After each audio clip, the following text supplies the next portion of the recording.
반갑습니다. 사회문화 세 번째 수업을 시작하도록 하겠습니다. 저는 사회문화 1단원 수업을 담당하고 진행하고 있는 쌍용고등학교 교사 최명이라고 합니다. 주말 잘 보냈습니까? 오늘은요, 날짜가 이 동영상을 만들고 있는 오늘은 4월 20일 월요일입니다. 주말이 순삭되었습니다.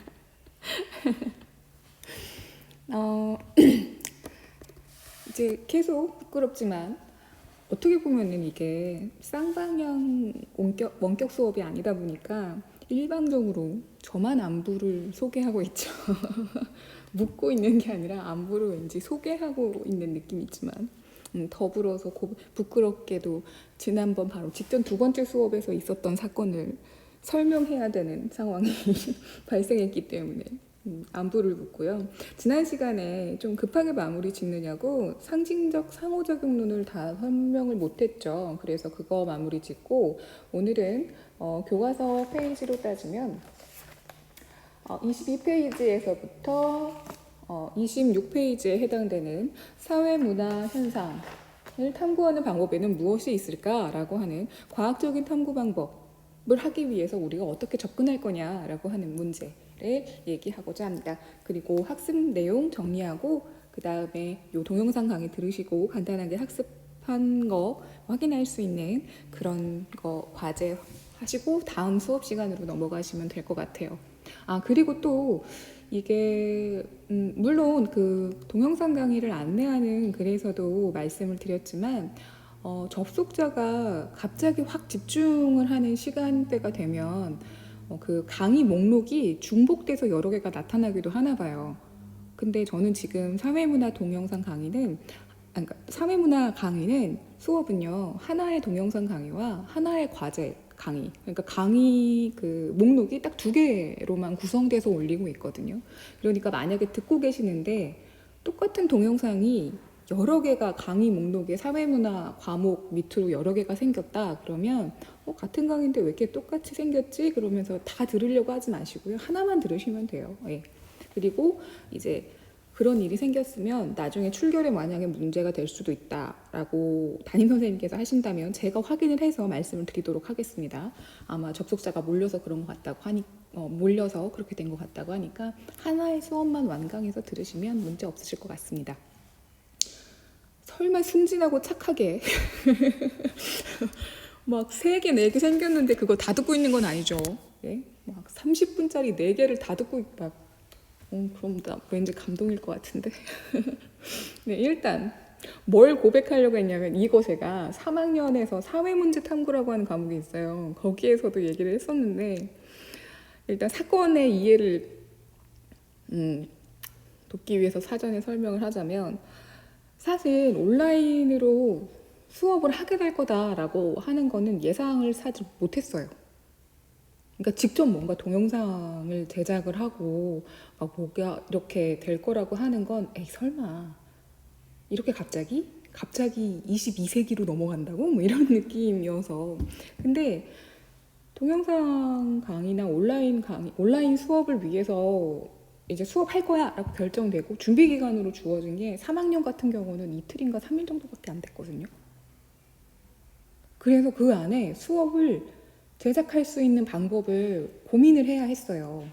근데 이제 일찍부터 뭐 이렇게 유튜브나 이런 거에 친하신 선생님들이나 이제 영상을 제작하고 하는 거에 익숙하신 선생님들은 뭐 잘하시고 뭐 줌이나 뭐 쌍방향 뭐 이런 것도 잘 하실 수 있는데 저는 좀 옛날 사람이에요. 아날로그.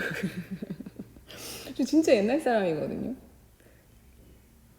그래서 PPT를 만들 수는 있어요. 하지만 디자인은 똥손이에요. 그래갖고 무료로 제공되는 템플릿을 이용을 할 뿐이지 나머지는 다 주먹구구거든요. 네. 무료 폰트도 다운은 받을 수는 있어요. 그리고 이제 온라인 계약을 준비하면서 동영상을 만들어야 되는데 전 무슨 생각도 했냐면요. 직접 내가 이걸 카메라로 찍어야 돼? 막 그 생각도 했단 말이에요. 그러면 어떤 필터를 써야 되지? 아이씨 필터 보정 뭘로 해야 되나 막 스튜디오 차려야 되나 막 이러면서 그래서 이제 제가 가지고 있는 물건들을 활용을 해야 되니까. 그래서 아이패드를 가지고 있으니까 이거에 화면을 녹화할 수 있는 기능이 있다는 걸 발견을 한 거죠. 그래서 그 기능을 하나밖에 쓸 줄 모르는 상태예요.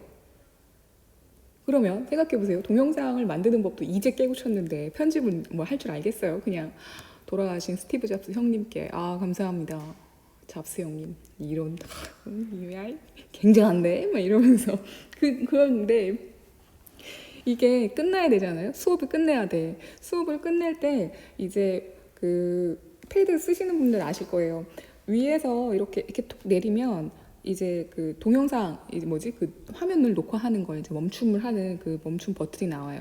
근데 멈춤 버튼만 나오게 하는 방법이 있고 거기서 이렇게 내리는 모션이 좀 더 커지면 이렇게 제어 보이나? 응. 이렇게 제어하는 창이 다 뜨는 경우도 있어요. 여기에서 요거를 눌러가지고 이제 하는 방법이 있단 말이에요. 근데 그냥 빨리 끝내서 빨리 올려야지라는 생각 때문에 탁 이렇게 해서 올린 거예요. 그래서 뭘 생각을 못했냐면 바로 아이패드가 이렇게 친절한 줄 몰랐어. 사실 전날 저녁에 자기 전에 대탈출을 보다가 잤거든.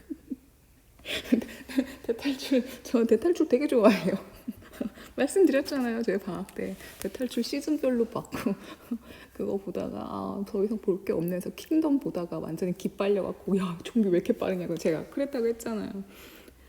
예, 아니 보다가 잠들었는데 아이패드가 이렇게 친절하게 이어서 보라고 이렇게 배려해 줄 줄은 몰랐어. 그래서 본의 아니게 제 왠지 플레이리스트를 이렇게 들킨 느낌? 그러니까 영화 목록 있잖아요. 막 이렇게 IPTV 결제 목록 막 이런 거 들킨 느낌인 거예요.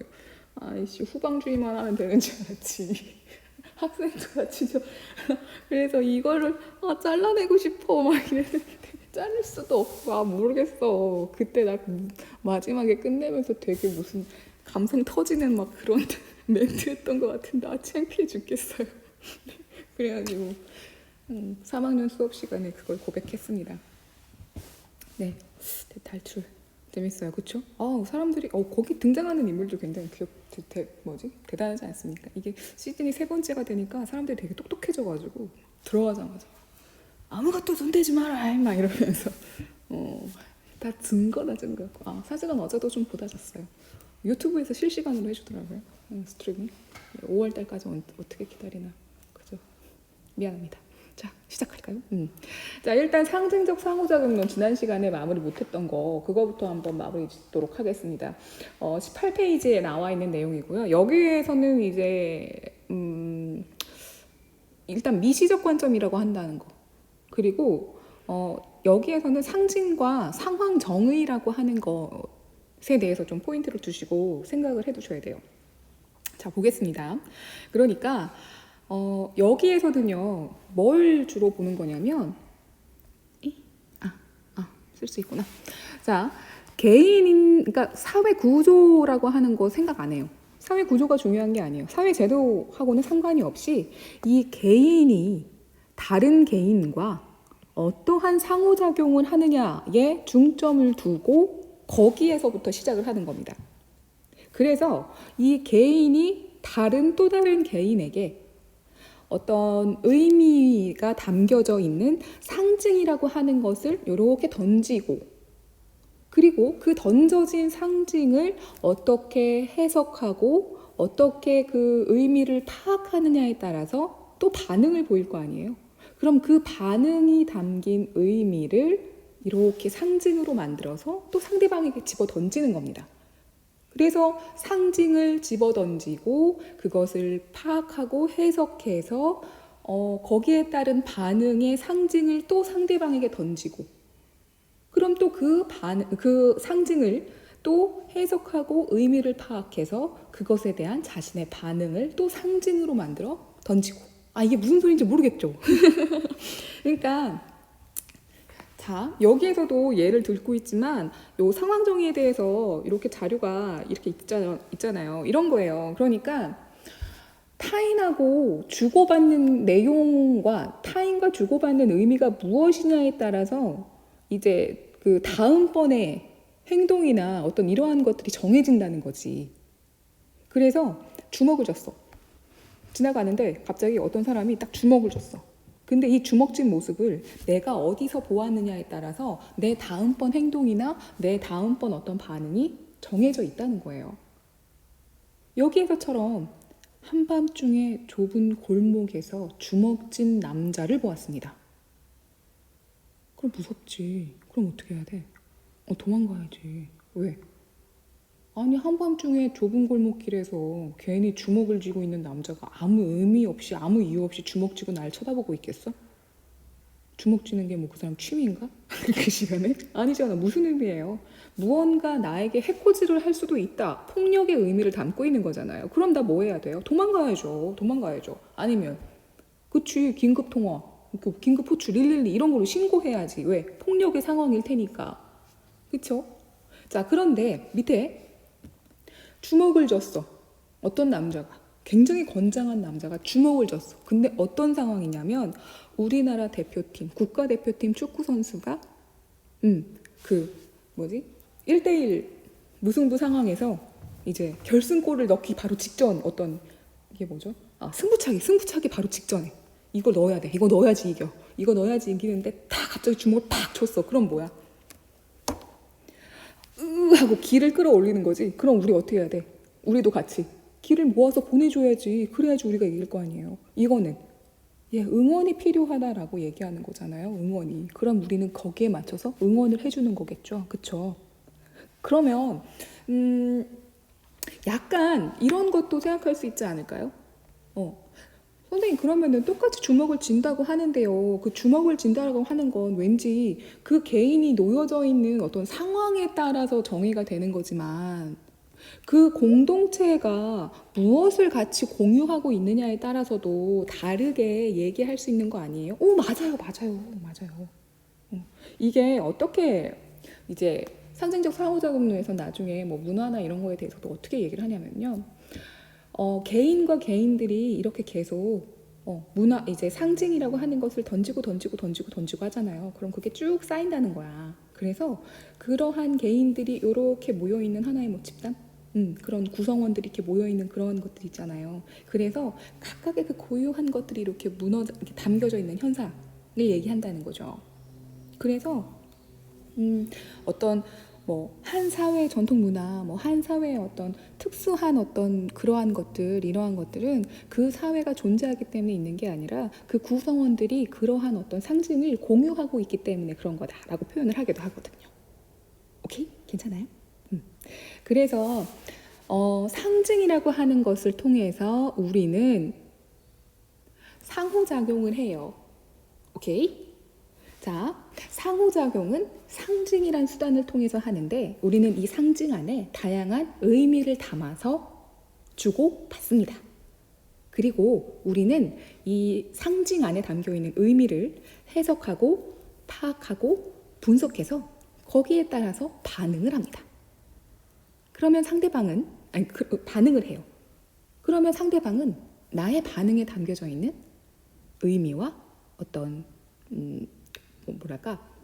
어떤 저게 무슨 뜻이지? 라고 하는 것을 또 파악하고 이해해서 또 다시 상징을 반응으로 보여줍니다. 이러한 것들이 보여지고 이러한 것들이라는 거죠. 이게 바로 상징적 상호작용론이 얘기하는 겁니다.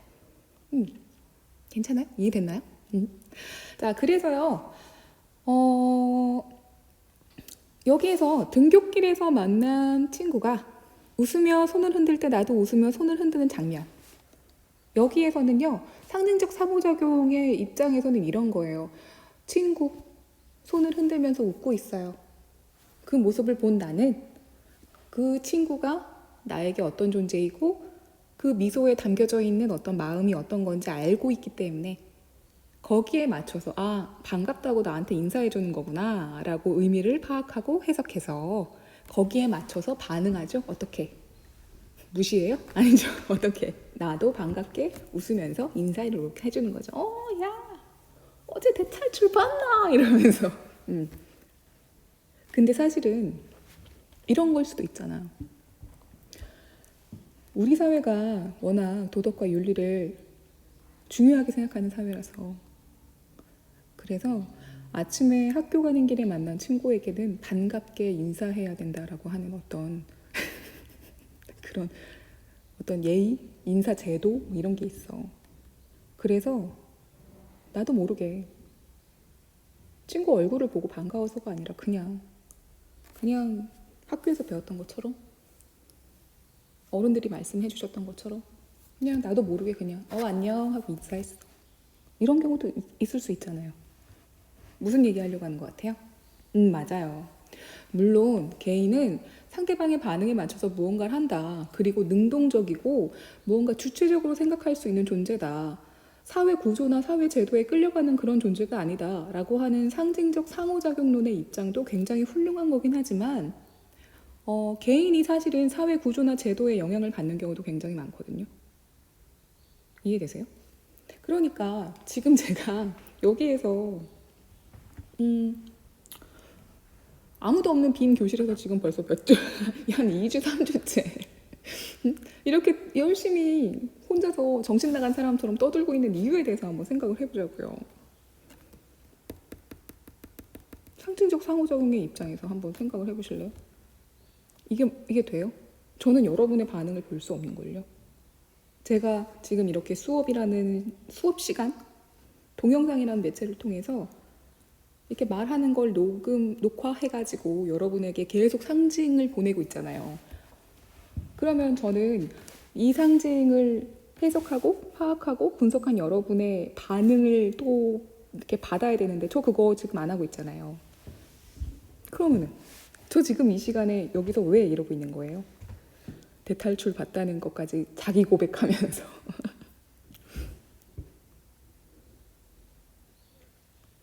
직업이니까. 그렇지 않아요? 직업 정신이 투철해서 아니지. 자본주의에서 이래야 먹고 사니까 이 사회가 나가서 이래야 먹고 산다고 그렇게 정해져 있어요. 요 밑에 있는 거예요. 사회 구조나 제도에 영향을 받는 경우, 개인이 사회 구조나 제도에 영향을 받는 경우에 대해서 그건 어떻게 설명할 건데? 이거에 대한 설명이 안 된다는 거죠. 여러분도 마찬가지예요. 여러분이 저의 이 강의 수업에 대해서 반응을 보여줄 수가 없잖아요. 여러분의 상징을 저한테 던져서 상호작용을 해야 되는데 여러분 할 수 없잖아요, 지금. 그런데도 지금 온라인 수업을 듣고 있는 이유가 뭐예요? 전달되지 않지만 전 상징을 보내고 있어요. 이건 아닐 거 아니야. 뭐예요? 입시 중심의 대한민국 교육제도 때문에 세계가 코로나19 바이러스, 팬데믹 뭐 이런 것들 때문에 엉망진창이 됐어도 대한민국은 교육제도가 입시 위주라. 그거 아니에요, 그거. 그러니까 지금 여러분이 다양한 어떤 매체를 통해서 노트북이든 뭐 이런 태블릿 PC든 휴대전화든 뭐든 해가지고 지금 보고 있는 거잖아요. 그렇죠? 그래서 요거에 대한 이야기 설명하기 어렵다. 괜찮죠? 자, 그래서 넘어가도록 하겠습니다. 자, 오늘 하려고 하는 건요. 22페이지 사회문화 현상을 탐구하는 방법에는 무엇이 있을까라고 하는 얘기입니다. 그리고 뭐 포인트라고 한다면 방법론적 이론론이라는 녀석이 있고 그것은 양적 연구와 관계가 있답니다. 그리고 방법론적 이원론이라는 녀석이 있고 이건 질적 연구와 관계가 있다고 합니다. 오케이? 자, 교과서 그대로 가지고 왔어요. 혹시 교과서 안 갖고 왔을까봐. 자, 지금 사회문화 현상이 자연현상이랑 조금은 차이가 있다. 하지만 좀 닮아있는 모습도 있다. 라고 하는 이야기 했었고요. 그리고 이러한 사회문화 현상을 우리가 어떻게 바라볼 거냐, 어떠한 관점에서 보느냐에 따라서 크게 숲으로 접근할 수도 있고 아주 작게 나무로 접근할 수 있는 방법도 있다. 이렇게까지 정리하고 왔어요. 그러면 지금까지 우리가 왜 이런 얘기를 해왔냐면 그냥 하나예요. 옛날부터 사람들은 모든 것들에 대해서 궁금해하기 시작을 했대요. 그러니까 뭐 원시 시대 뭐 이때만 뭐 그때도 궁금은 했겠지. 그러니까 삶이 안정적으로 자리를 잡기 시작을 하고 뭐 문명이 시작이 되고 그리고 어느 정도 이렇게 뭐 지적인 이러한 능력 같은 것들이 이제 막 이렇게 생겨나서 학문이라고 하는 것들이 만들어지기 시작을 했을 때 사람들은 다양한 것들을 이제 탐구하고 연구하기 시작을 했대요. 뭐 하늘, 뭐 땅, 바다 또는 뭐 보이지 않는 것들에 대한 어떤 그런 것들. 그래서 쭉 그렇게 탐구하고 연구하다가 나중에는 어떤 것까지 관심을 갖게 됐냐면 사람이 살아가는 이 사회라고 하는 공간 안에서 벌어지는 다양한 현상들, 이 현상들도 우리가 탐구하고 연구할 수 있지 않을까? 라고 하는 질문까지도 가지고 왔다고 합니다. 그래서요, 근데 이게 문제가 뭐냐면 사회 안에서 나타나는 다양한 사회 현상들은 결국 그걸 만들어내는 것이 주체가 사람이기 때문에 사람의 생각이 섞여 있잖아요. 그래서 그 사람의 생각이 섞여 있는 걸 각자가 자기 맘대로 해석하고 자기 맘대로 판단해버리면 그거는 그냥 뭐랄까 탐구하고 연구한다기보단 뭐 소설이나 있지 않아? 연극 같은 느낌으로 받아들여지는 거야. 그래서 늘 가장 큰 문제점 또는 고민거리는 바로 이 과학적으로 좀 이렇게 객관적으로 탐구할 수 있는 방법은 없을까? 라고 하는 그런 거였대요. 그래서 사회문화 현상을 과학적으로 탐구해서 무언가 어떤 자연과학의 결과물처럼 이렇게 접근할 수 있는 방법 없나? 라는 질문을 해결하기 위해서 사회문화 현상의 과학적 탐구라고 하는 내용이 이렇게 갑자기 등장을 하게 된 거예요. 오케이? 괜찮죠? 자, 그래서 이 사회문화 현상에 대해서 과학적으로 탐구를 한다라고 하는 건 연구 방법이나 또는 그러니까 뭐 과학 시간처럼 얘기를 하자면 이렇게 실험 순서나 단계를 이렇게 설계한다고 하잖아요. 그렇게 하는 것처럼 사회문화 현상을 탐구할 때도 연구 단계나 순서를 이렇게 설계하는 그런 어떤 과정을 거쳐 보겠다는 얘기예요. 그러면 과연 우리가 어떻게 단계와 순서를 결정해야 될까라는 그 질문 앞에서 이렇게 취하는 입장이 두 가지로 나뉜대요. 하나는 뭐 별다를 거 있어? 방법은 똑같아. 뭐랑 뭐가? 사회문화 현상을 연구하는 방법이나 자연 현상을 연구하는 방법이나 같아. 일원. 그러니까 원리는 같다, 원리는 하나다 라고 하는 의미예요. 방법론적 일원론은 방법은 일원, 하나다. 사회문화 현상이나 자연 현상이나 연구하는 방법은 하나다 이 뜻이고요. 밑에 방법론적 이원론은 위에랑 똑같은 얘기죠. 뭐예요? 사회문화 현상이랑 자연 현상이랑 연구하고 탐구하는 방법은 이원 두 개야. 그러니까 서로 같다, 같지 않다, 같지 않다. 그렇게 본다는 얘기입니다. 이유는 뭘까? 간단해요. 자연현상이나 사회문화 현상이나 결국에는 객관적인 내용 어떤 자연과학을 연구하는 방법처럼 딱딱 떨어지게 그러니까 물 1g 탄소 몇 개 탄소를 몇 개라고 할 수 있니? 물 1g 지구는 중력이 얼마 이런 식으로 사회문화 현상을 연구하는 데 필요한 데이터나 자료 같은 것들을 딱 수치화 시켜버리면 결국에는 계산만 하면 되니까 그러니까 결국엔 방법이 별다를 게 없다는 입장이 바로 방법론적 일원론의 입장인 거예요.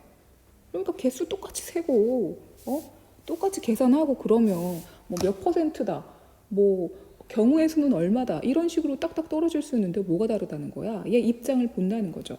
그래서 수량화된 자료를 분석하면 결국에는 자연현상 연구하는 거나 똑같은 거지 라고 보는 거죠. 하지만 방법론적 이원론 서로 같지 않다라고 얘기하는 경우는 이거예요. 아까 전에 얘기했던 것처럼 사회문화 현상이라는 게 그냥 눈에 보이는 거 개수만 센다고 알 수 있는 거냐? 뭐가 있어요? 그 안에 사람의 생각이 들어가 있는데 그게 어떻게 똑같냐? 해가 동쪽에서 떠서 서쪽으로 지는 게 360 5일이 계속 그렇다고 해서 365번 계속 뜬다. 그거는 뭐 변함이 없고 똑같은 거겠지만 어떤 사람이 동쪽에서 서쪽으로 매일 같은 방향으로 걸어가고 있어. 그건 자연과학이랑 똑같이 아무 이유 없이 그렇게 정해진 거기 때문에 어떤 사람이 동쪽에서 서쪽으로 계속 걸어가는 그건 뭐 거기에는 아무 의미가 없는 거냐? 그게 똑같다고 볼 수 있는 거냐? 이렇게 되묻는 거지. 야, 근데 무섭겠다. 어떤 남자가 매일 아침 7시 동쪽에서 서쪽으로 걸어가는 거야. 오늘 아침에도 내일 아침에도. 야, 이거 거의 미스터리 스릴러인데? 그렇지 않아요? 그러니까 이 사회문화 현상에는 인간의 신념, 가치, 그러니까 생각이라고 하는 의미가 담겨져 있는 건데 어떻게 똑같이 하냐 이 얘기예요. 괜찮죠? 어렵지 않죠? 자, 그래서 넘어가겠습니다. 자, 그러면 야, 사회문화 현상이나 자연현상이나 똑같아. 그러니까 같은 방법으로 하면 돼 라고 보는 그런 입장은 교과서 23페이지 우리가 양적 연구 방법이라고 하는 걸로 우리가 그 연구를 설계합니다. 그러니까 야, 자연현상이나 사회문화 현상이나 똑같아. 수치화된, 그러니까 수치화라고 하는 게 뭐냐면요, 숫자로 표현되었다라고 하는 거거든요. 그러니까 숫자로 표현된 거 데이터 처리하고 딱 통계 처리하고 이렇게 싹 해버리면 결국엔 그게 그거야 라고 보는 거니까. 응? 자, 그러면 생각해 보세요. 방법론적 이론론의 입장에서 양적 연구 방법을 선택했다는 건 이 사람들에게는 어떤 그 연구에 필요한 자료가 많으면 많을수록 좋겠어요? 적으면 적을수록 좋겠어요? 많을수록 좋겠죠. 그쵸? 그래서 요 양적 연구라고 할 때 요 양자가요, 수량, 그 개수 셀 때 있잖아요. 그 수량할 때 양자예요. 그러니까 양으로 때려 박는 거야. 약간 이런 느낌. 자, 그래서 이 양적 연구 방법에서의 특징이라고 한다면 바로 요겁니다. 개념의 조작적 정의라고 하는 내용을 반드시 기억해 두세요. 개념의 조작적 정의라고 하는 건 이런 의미입니다. 자연과학에서는요, 개념이 딱딱 떨어져요. 왜냐하면 실험과 관찰을 통해서 100이면 100, 모든 사람들이 다 똑같이 발견할 수 있는 내용들이거든요. 근데 이 사회문화 현상은요, 사람마다 다르게 판단할 수 있는 그런 부분이라는 거야. 그러니까 예를 들면 어떤 사람한테 학생이 성실하다라고 하는 건 무엇을 기준으로 해야 성실하다고 할까라고 하는 거. 학생의 성실. 그러면 학생의 성실함이라고 하는 건 사실 딱딱 떨어지는 개념은 아니죠. 그러니까 물이 100도씨에서 끓는다라는 거랑은 비슷한 느낌은 아니잖아. 일단 성실하다라는 느낌도 약간 애매한데 그 성실함의 기준을 어디다 둬야 될지도 되게 애매하잖아요. 성실한 게 어떤 사람한테는 아침에 제 시간에 잘 일어나는 게 성실함일 수도 있고, 어떤 사람한테는 일어나는 시간은 제각각이지만 학교에 정해진 시간, 그러니까 학교에 늘 똑같은 시간에 등교를 한다면 그러면은 이제 뭐 성실하다고 볼 수도 있을 거고, 어떤 사람은 등교 시간은 좀 들쭉날쭉하더라도 주어진 뭐 과제나 숙제 같은 걸 잘 제출한다면 그럼 그 학생은 성실하다고 볼 수도 있는 거고, 또 어떤 사람은 성적이 좋으면 성실한 거 아니야? 이렇게도 판단할 수 있잖아요. 그렇죠? 그러니까 누구나 이렇게 기준을 다 다르게 둘 수 있는 부분이기 때문에, 그래서 이 연구를 할 때 무엇에 대해서는 이런 걸로 내가 생각하겠다라고 하는 어떤 측정 가능한 구체적인 지표로 바꾸는 게 바로 개념의 조작적 정의라고 하는 거예요. 오케이? 그래서 밑에 보면 경제 성장. 애매하다. 성장. 경제가 컸대. 경제가 계속 크고 있대. 근데 이 경제가 큰다라고 하는 걸 뭘 두고 우리가 판단할 거야? 무엇을 가지고 비교할 건데? 라고 했을 때 1인당 국내 총생산 GDP의 증가라고 하는 확인 가능한 숫자로 이렇게 바꾸는 거죠. 그래서 해당 개념에 대해서 다시 말해서 좀 추상적일 수 있고 좀 구체화 그러니까 구체화시켜야 할 필요가 있을 것 같은 개념에 대해서 이렇게 확실하게 탁 정해주는 걸 우리가 개념의 조작적 정의라고 한다는 겁니다. 그래서 이렇게 좀 모호하기 때문에 뭘 자료로 써야 될지 되게 애매한데? 라고 하는 부분에 문제를 해결해 줬기 때문에 그때부터는 그거랑 관련되어 있는 자료만 수집하면 되는 거예요. 그러니까 학생의 성실함이라고 이야기했을 때 나는 성실한 학생을 지각이나 조퇴나 뭐 결석이나 결과나 이런 걸 한 번도 하지 않은 학생으로 삼겠어. 그러면 천안 쌍용고등학교에는 과연 성실한 학생은 몇 명이나 될까? 그랬을 때 나는 그냥 출결해서 그것만 싹 걸러내고 확 뭐하면 돼요. 그냥 자료 끌어오면 되는 거예요. 그러면 수치화할 수 있겠죠. 그렇죠? 자료화, 그거 데이터 처리하는 건 일도 아닐 거 아니에요. 이해되시죠? 그래서 이렇게 수치화하고 객관적으로 자료를 쑥 끌어와서 탁 하고 통계 분석하니까 야, 이게 자연과학이랑 틀릴 게 뭐야. 이렇게 해서 나온 결론이 다를 게 뭐야. 일반화된 법칙도 얼마든지 뭐 할 수 있어? 끌어낼 수 있지 뭐 라고 보게 되는 겁니다. 그래서요. 일단 정확하게 딱 계량화, 그러니까 이렇게 탁탁 뭐라고 할까요? 군더더기 없이 어떤 연구자의 생각이라던가 또는 다른 어떤 그 자료와 관련되어 있는 사람들의 어떤 생각이라던가 이러한 것들이 담겨져 있지 않고 객관적이고 뭐라고 할까? 계량화되어 있는 그런 어떤 자료를 활용하고 있기 때문에 일단 연구 과정에서 굉장히 가치 중립적인 모습을 발견할 수가 있습니다. 그리고 이 법칙을 끌어낼 수 있기 때문에 사회문화 현상을 가지고 어떤 법칙을 발견해서 그럼 대부분 이러한 상황에서는 이러한 결과물이 늘 나왔었으니까 거의 몇 %의 확률로 이런 일들이 나타났으니까 지금 이 상황 그때랑 굉장히 많이 닮았는데 그러면 이 다음번에도 이런 현상이 나타나지 않을까라고 하면서 예측하고 준비할 수 있는데 굉장히 도움을 줄 수가 있겠죠. 하지만 문제는 있어요. 뭘까요? 네. 어떻게 사람 마음을 다 알아? 그렇지 않아? 어떻게 내 마음을 다 알아? 어떻게 사람 머릿속을 다 알아? 주관적이고 정신적인 영역을 어떻게 연구할 건데? 내가 아침마다 지각을 하지 않는 이유에 대해서 단순히 성실한 학생으로 계산되려고 내가 그렇게 했는지 아니면 뭐 다른 이유가 있어서 그랬는지 어떻게 알아? 이해되세요? 그리고 너무 좀 씁쓸하지 않아요? 이렇게 몇 %의 확률로 뭐 성실한 학생이 발견되었다 뭐 이런 식으로 탁 떨어지고 끊어지는 그런 식으로만 되면 굉장히 정없잖아요. 그렇다는 어떤 한계를 받기도 했는데요.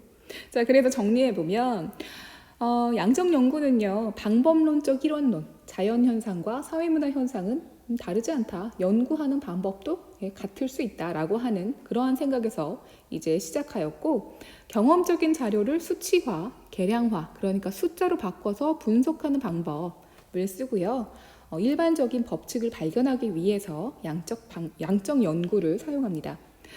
특징은 계량화, 이제 숫자로 셀 수 있는 그러한 어떤 자료를 수집해서 사용하는데 대표적으로는 질문지법과 실험법이라고 하는 것이 있습니다.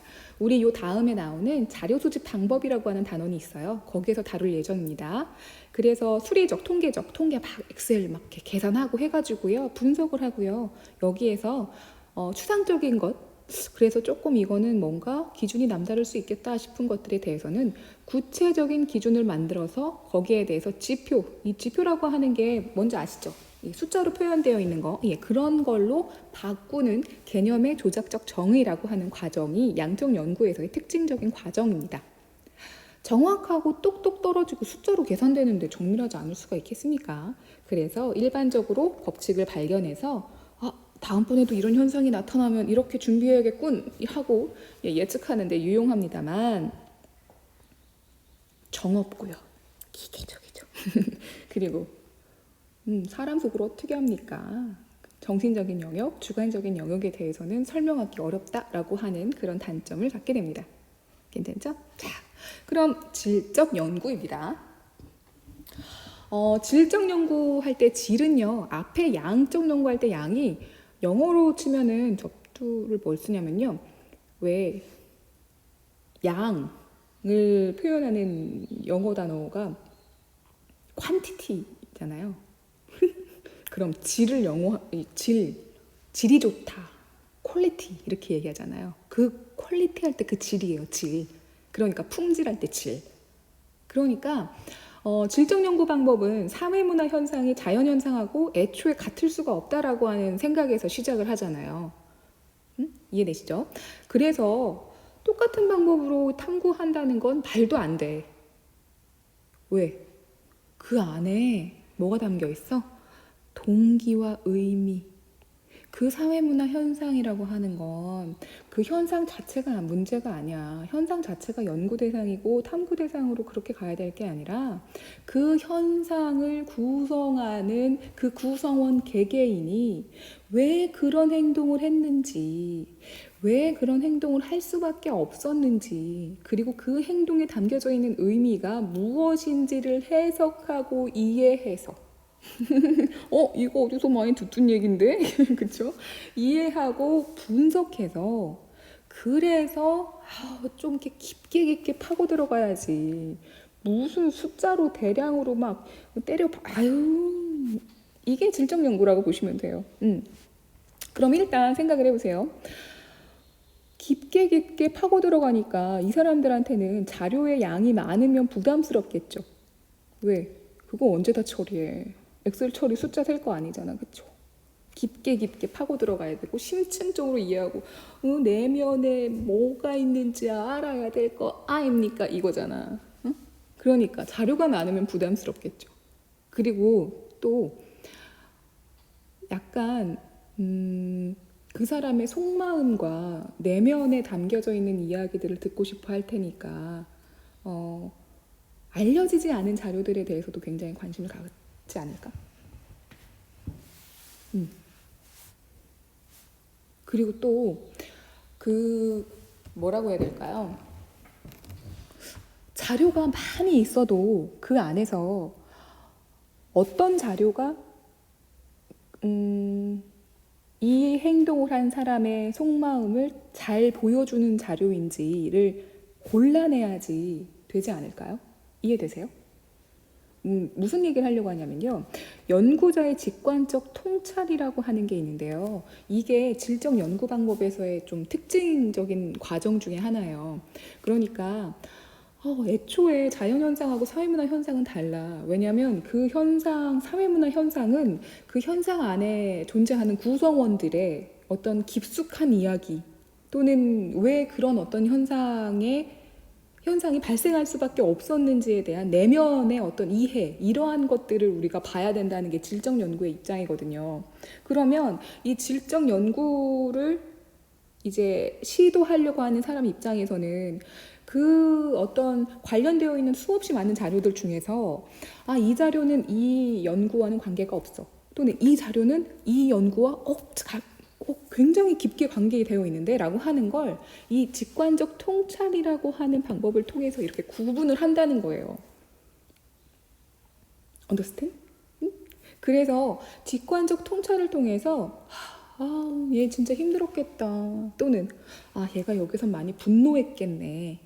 라고 하는 그런 어떤 그 감정이입적 이해. 그러니까 상대, 연구 대상에 대해서 내가 제 마음을 내가 다 이해하는 거야. 어머 세상에, 얘가 여기서 왜 그랬는지 알 것만 같아요. 뭐 이런 거. 그래서 감정이입적 이해라고 하는 직접 연구 대상 또는 그 현상과 어떤 상황에서의 폭 빠져드는 거예요. 그런 걸 추구하는 게 질적 연구의 방법이라고 합니다. 내용과 과정이라고 해요.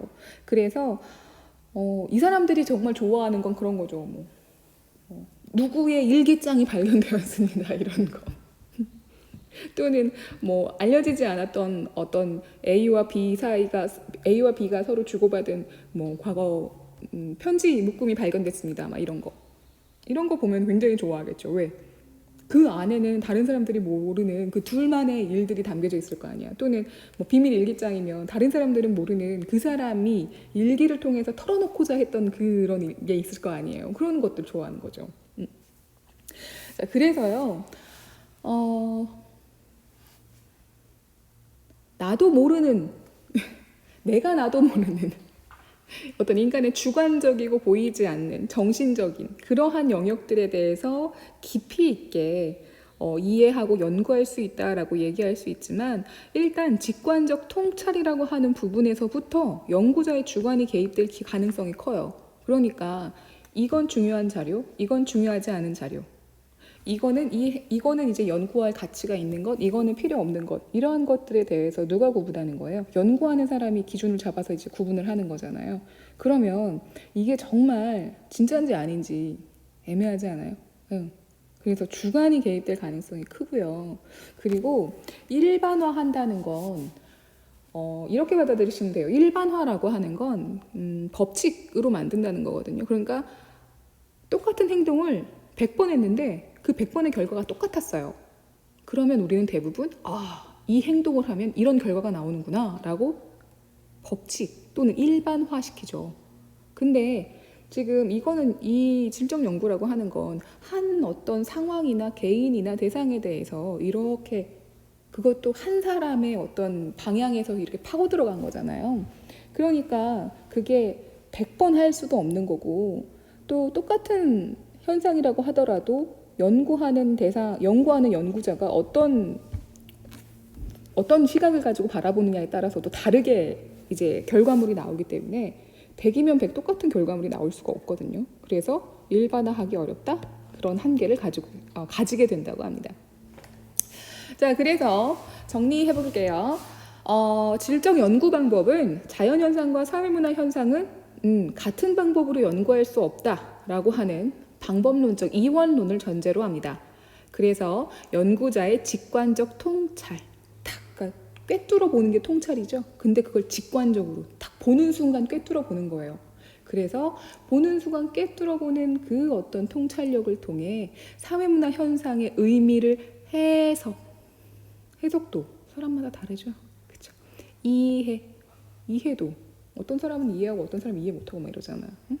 하는 방법을 의미합니다. 질적 연구요. 그래서 행동 안에, 그러니까 사회문화 현상이 있어요. 그 현상을 나타나게 만든 인간의 행동 속에 담긴 동기, 그리고 그 동기가 이제 행동으로 이렇게 나와서 그 행동이 결국 현상을 불러냈잖아요. 그래서 그 현상의 의미, 이러한 것들을 이해하는 것이 바로 질적 연구의 목적입니다. 그래서요, 어떤 방법들을 사용하냐면 직접 이렇게 살펴봐요. 관찰. 그리고 직접 물어봅니다. 그 사람에게 질문을 던져서 왜 그랬어요? 그랬을 때 상대방이 어떠한 반응을 보이는지, 또는 그 사람의 대답 같은 것들, 그리고 편지나 일기 같은 비공식적인, 하지만 어떤 내면의 이야기를 더 많이 담아주었다라고 평가받을 수 있는 자료를 중시하고요. 대표적인 자료 수집법으로는 면접법과 참여관찰법, 이러한 것들을 얘기합니다. 그래서 직관적 통찰과 감정이입을 통한 이해 등의 기법을 통해서 자료를 수집하고, 포인트예요. 해석이에요. 해석. 사람마다 해석은 다르죠. 그렇죠? 이거 기억해 두셔야 됩니다. 그래서 주관적이고 정신적인 영역을 연구할 수 있고 심층적으로 깊이 있게 이해할 수 있지만 주관이 개입될 수 있고 일반화하기 어렵다라고 되어 있어요. 이거 이상한데요? 왜 다시 양적 연구로 돌아왔을까요? 네, 양적 연구의 장점과 단점, 그리고 질적 연구의 장점과 단점이 이렇게 서로 크로스됩니다. 이해되세요? 그러니까 양적 연구의 장점은 질적 연구에서 단점으로 지적받는 부분이에요. 그러니까 양적 연구는 질적 연구한테 가가지고 뭐야, 개입이나 주관이나 개입되고 결과도 일반화 못하는 게, 이렇게 잘난 척할 수 있다는 거예요. 그럼 반대로 질적 연구는요, 양적 연구한테 가서 뭐야, 내면도 못 읽고 정 떨어지게 기계적으로만 인식하는 주제, 이렇게 얘기할 수 있다는 거죠. 뭐 얘기하고 싶다는 거예요? 뭘 얘기하고 싶다는 거냐면 결국에는요. 양적 연구다 질적 연구다 어느 하나만 가지고 이제는 사회문화 현상을 파악하고 이해할 수는 어렵다는 얘기예요. 왜냐하면 사회가 워낙 발전해가고 복잡하게 이렇게 다양화되고 먼저 시간에 얘기했었네요. 간학문 쪽 탐구가 필요해질 만큼 그리고 세분하고 세밀화되는 어떤 학문적 경향이 만들어질 만큼 사회가 복잡하고 골치 아파졌어요. 그런데 여전히 양적이다 질적이다 어느 한 가지 방법만 가지고 얘기한다? 그러면 우리는 사회문화 현상 제대로 파악하고 이해하고 분석하고 못한다는 얘기입니다. 그러면 좀 더 제대로 잘 살펴보기 위해서 필요한 것은 무엇이겠느냐? 네, 양적인 측면과 질적인 측면에서 같이 보는 게 필요하다는 거죠. 그래서 26페이지에 나와 있는 자료 속으로 사례를 한번 가지고 와봤습니다. 연구자 갑은 초등학교에서 활발하게 운영되는 오케스트라 활동에 관심을 가지고 그러한 활동이 초등학생에게 어떤 영향을 주는가를 연구하고자 하였대. 자, 초등학생에게 오케스트라 활동이 어떤 영향을 주는지 그러면 이걸 그냥 양적 연구만 가지고 이야기한다면 질문지나 설문지 쭉 뿌리면 돼요. 어떻게? 전국에 있는 초등학교 오케스트라 단원들을 대상으로 뭐 하면 돼요?